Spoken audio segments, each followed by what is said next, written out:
As well as killing the Cutibacterium acnes, antibiotics also kill the commensal or beneficial bacteria that arguably play the most important role in our overall health.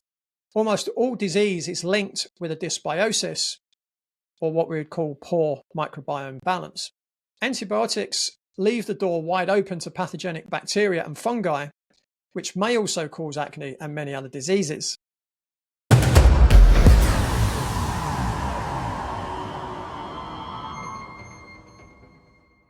Welcome to this episode of the Adult Acne Podcast. In this episode, I will be sharing a clip from my other podcast, The Radical Health Rebel, where I discuss the benefits and the risks of acne medications. I must preface this episode by saying that I'm not a medical doctor and I'm not giving medical advice, nor am I suggesting whether you should or should not take a pharmaceutical product for your acne. What I am sharing in this episode is information that's been taken from official medical sources, and it's for educational purposes only to help you make the best choice for you to overcome your acne. It's advised that you should always discuss whether to take, not to take, or stop taking pharmaceuticals in consultation with your medically qualified doctor. I really hope you enjoy this episode. Now, what I want to explain now are the effects of traditional medical acne treatments. So I'm going to explain their positive and their negative effects and why they're still recommended, even though they generally don't work. So again, what I'm going to be uncovering here is what I call the good, the bad, and the ugly. So there are four main medical approaches that tend to be used for acne. Number one is antibiotics. Number two is combined contraceptives for females. Three, other hormone treatments. And finally, topical creams and cleansers. Now, antibiotics used for acne include erythromycin, tetracycline, doxycycline, and minocycline, amongst others. Now, whilst antibiotics can be effective in the short term, long-term use can be detrimental for your overall health. So if the antibiotics are effective, you still need to stop taking them long-term because it's not safe to continue losing them long-term. In almost all cases, the acne will just bounce back once they're stopped, and quite often it bounces back even worse. Now, if antibiotics are used long-term, as I did, as well as not always being effective, they often make the acne worse. They can cause antibiotic resistance and damage the gut microbiome, and the gut microbiome is crucial to your health. Antibiotic resistance can cost you your life if antibiotics don't work when you need them to keep you alive after you are, in a serious accident, or if you've had surgery, as an example. As well as killing the Cutibacterium acnes, antibiotics also kill the commensal or beneficial bacteria that arguably play the most important role in our overall health. Almost all disease is linked with a dysbiosis, or what we would call poor microbiome balance. Antibiotics leave the door wide open to pathogenic bacteria and fungi, which may also cause acne and many other diseases. Studies have shown that those who use topical or oral antibiotics are 3 times as likely, for instance, to show an increase of bacteria in the throat and tonsils compared with non-users. Long-term use of antibiotics in acne treatment is also associated with an increase in upper respiratory infections and skin bacteria, and has been shown to affect blood sugar levels as well. We need to be aware of the potential consequences when we use antibiotics and carefully weigh the risks versus the benefits. So next I'm going to talk about the contraceptive pills, and they're given to women to reduce the level or effect of androgens, or male hormones, in the body. Though they tend to be effective in reducing acne whilst in use, the acne tends to worsen when the contraceptive is stopped. According to the UK's NHS website, as the National Health Service, taken over the long term, female contraceptives have been linked with the following: blood clots, including deep vein thrombosis, pulmonary embolisms, stroke, also heart attacks, high blood pressure, breast, cervical, endometrial, ovarian, bowel and liver cancers, osteoporosis, gallbladder disease, and also zinc deficiency. So, I would seriously question the risk versus benefit of using hormonal contraceptives in order to combat acne when you consider that the potential side effects are actually a lot worse than acne itself. But again, everyone needs to make their own decision on that.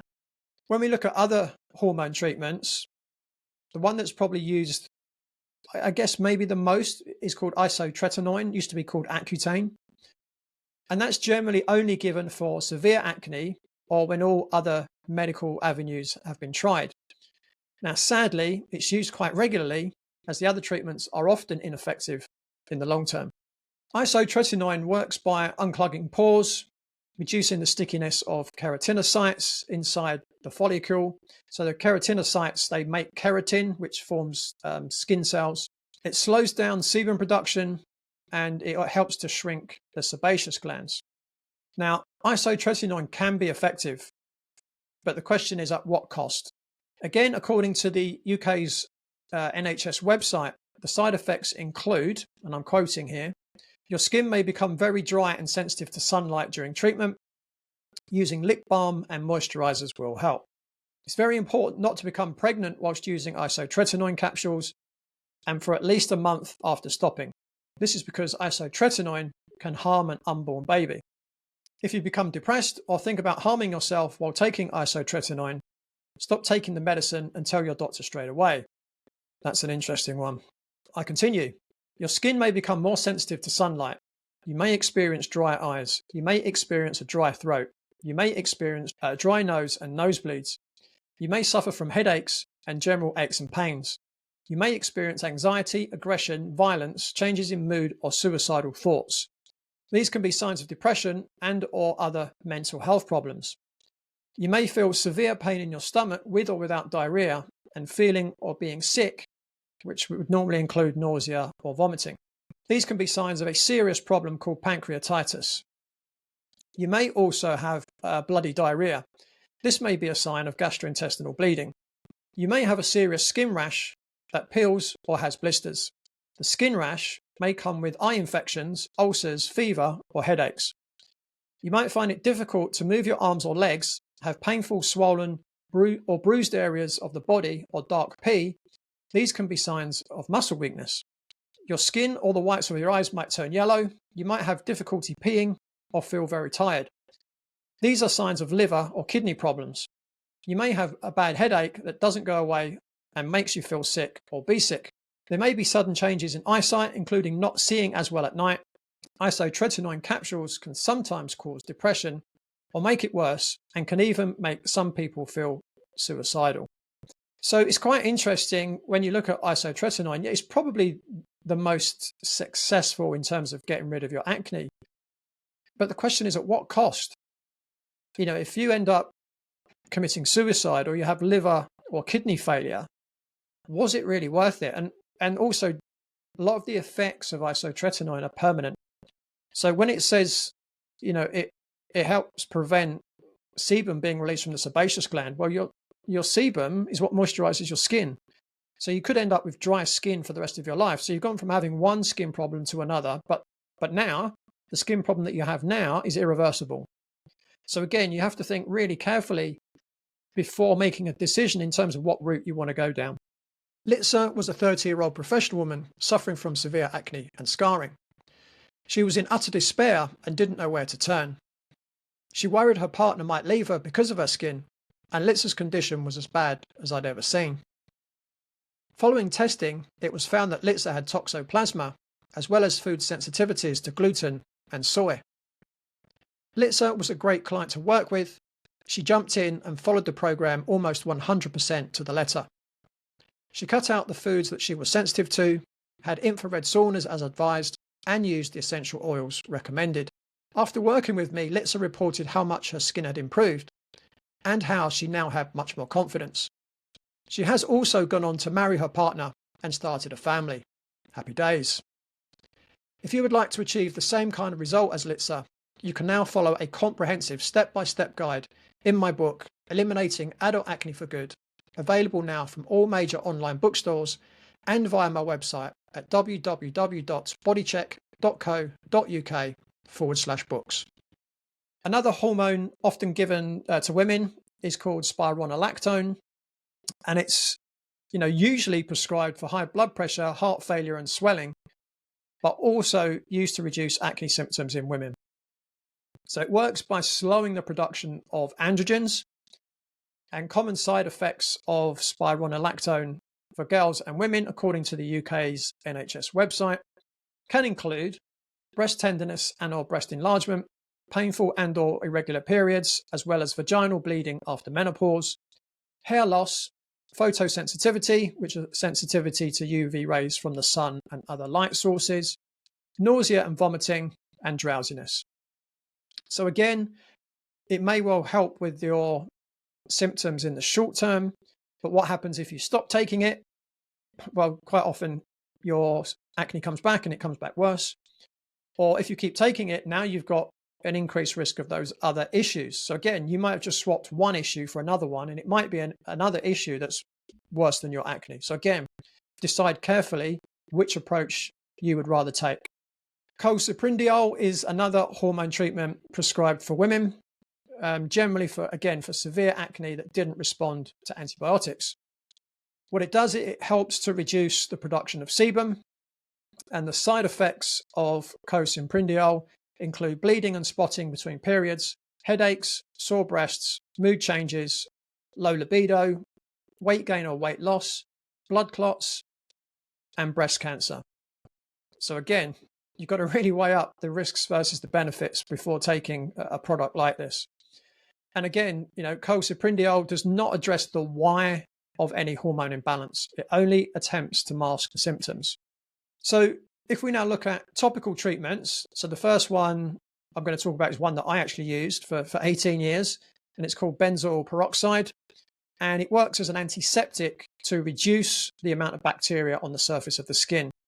It also helps reduce the number of whiteheads and blackheads and has an anti-inflammatory effect.